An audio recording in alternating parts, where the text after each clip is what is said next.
Buying a new or nearly new car these days, it feels like a bit of a minefield, doesn't it? A combination of reliability, sacrifice and emission controls and questionable quality from many manufacturers means you really do need to be careful about what you spend your money on.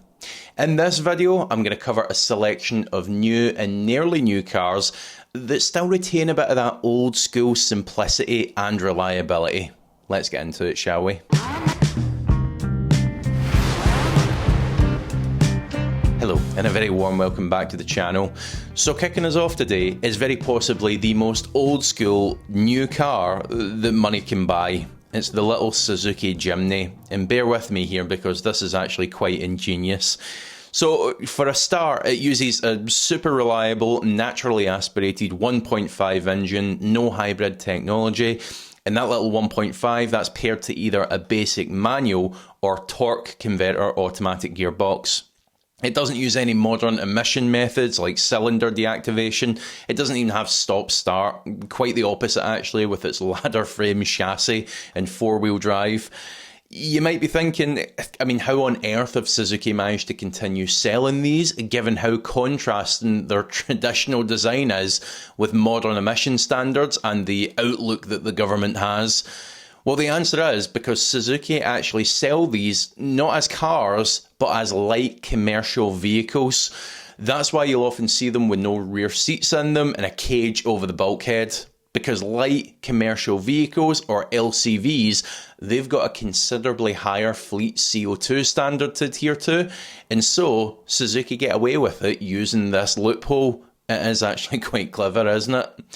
Now, of course, not every manufacturer can do this, so as we move into the larger cars that you need 4 or 5 seats in, or maybe even more, it's inevitable that you're at least going to find mild hybrids. Now, here's the thing that you need to understand. Not every mild hybrid is created equally. The ones I'm going to discuss here have got basic assistance only, lightweight electrical systems there to appease the emission targets whilst still delivering the reliable engines that most of us want. On the other hand, some of them are massively complicated, and you can see as they begin to age, they're going to be complete money pits. Now, an example of a reliable, easily serviced mild hybrid system is the one that Mazda currently produce. Now, I've mentioned both the Mazda 3 and the CX-30 in previous videos, but you could also add on the Mazda CX-5 to this list, because in any of these cars, you're going to get the superbly reliable Skyactiv G or Skyactiv X engine. Now, the G, that's very much the old school choice here, being a relatively large, naturally aspirated 2.5 litre. The X, on the other hand, it's a bit more complicated. It's an innovative, high compression, more powerful engine, but in a nutshell, both are very good and very reliable. Now, as for the mild hybrid system, there's no high voltage cabling, there's no complex cooling circuits, and it uses what's termed as an integrated starter generator, which is just bolted onto the engine and it's belt driven. It looks like a slightly larger alternator. Now, that's what's used to capture the regen energy and also provide the assistance during acceleration. It's a reliable, unobtrusive system. You forget it's there. If we compare this to, say, Nissan's more complex mild hybrid system, to try and give you a basis of comparison, now that's got a larger, heavier battery, it's got higher voltage, it's got more software integration, it's got additional cooling, so you can start to see the difference, and that's exactly why I say not every mild hybrid system is created equally. Let's not pick on Nissan again, let's go Mercedes here. They require specially trained high voltage technicians who need to remove the gearbox in order to access many of the components, the ISG for instance. On a Mazda, it's a bolt-on, bolt-off component. Mazda keep it simple, and it just works. Now, another brand that follows this same ethos of simplicity is Suzuki. I'm referring here to the Swift, the Vitara, and the S-Cross, all of which use a system that's very similar to Mazda with their ISG. Now, Suzuki claims that this system only adds around 15 kilos to the overall weight, and just like Mazda, these systems, they only provide the occasional boost in torque. They can't drive the car on electricity alone, for example. In the case of the Vitara, the S-Cross, and also the sportier version of the Swift, This hybrid system's paired with their 1.4 turbocharged engine, which is known as the K14D. Now that's proven to be a very robust, very reliable little engine. There's even people souping these up to produce way more power than standard, and still they remain completely reliable. In the case of the normal Swift, you'll get that with a 1.2. And again, that's a simple, naturally aspirated engine that you practically never see any issues with.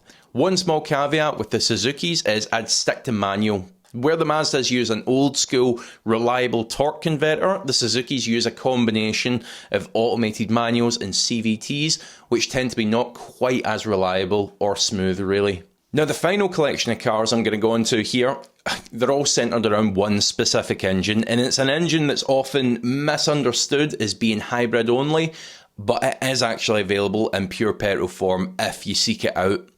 Now the engine is the 1.5 Evo 2, and that's from the Volkswagen family, and the reason that I mention it is, well, for one, it is a really good reliable engine now. It's been around for a few years and they've had a lot of time to work out the kinks, and two, because of the breadth of models that you're going to find it in. Small cars, bigger cars, it's in all shapes and sizes. So you're going to find it in just about anything that the Volkswagen family are involved with. So Golfs, Skoda Octavias and Karoqs. Seat Leons have got this engine, even things like Audi A3s, Audi Q2s as well. Now the confusion with this engine being available with only a hybrid drivetrain is because most of them are. However, if you stick with manual, which usually tends to be the more basic specifications, you'll find it available as a straight petrol engine as well. Volkswagen get away with doing this, not having a hybrid 1.5, because they produce so many hybrids and EVs, and so they can balance out their fleet CO2 figures. Now as for the engine, it's an EA211, and these first appeared back in 2017. I believe it was the Golf that first received this engine, the Evo 1 version of it, and it got a bit of a reputation for kangarooing away from stops. It was a bit jolty as you went to pull away. Now what I'm referring to here is the Evo 2 engine, and that's been in place since 2022, and it corrected a lot of the minor software issues of the Evo 1 and also addressed that kangarooing. I've got a good friend who's a Volkswagen technician, crucially not a salesman, so you know you can trust that opinion. Just kidding. And he also vouches for these engines, saying that there's one or two of them coming through the workshop now for servicing, north of 140, 150,000 miles on them. Maybe the occasional software glitch or sensor going wrong, but no big show-stopping issues. They're nice to drive, they're torquey, they'll see 50 miles to the gallon on a motorway run. Just a good non-hybrid option, of which there's very few of nowadays.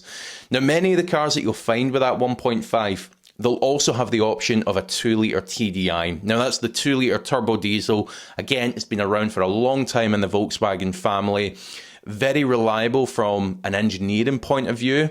The big issue with diesel though is it's been very hard hit with emission targets over the last few years, and as a result these aggressive EGRs, the aggressive emission systems, DPFs in there, it's hampered the reliability quite a bit. The only time I'd consider a newer diesel like this is if you're practically living on motorways, giving it plenty of chances to complete regenerations and get a good clear out. So in summary then, we've got the robust little Suzuki Jimny, we've got the Mazda Skyactiv petrol family with their very mild hybrid assistance, the Mazda 3, the CX-30 and the CX-5.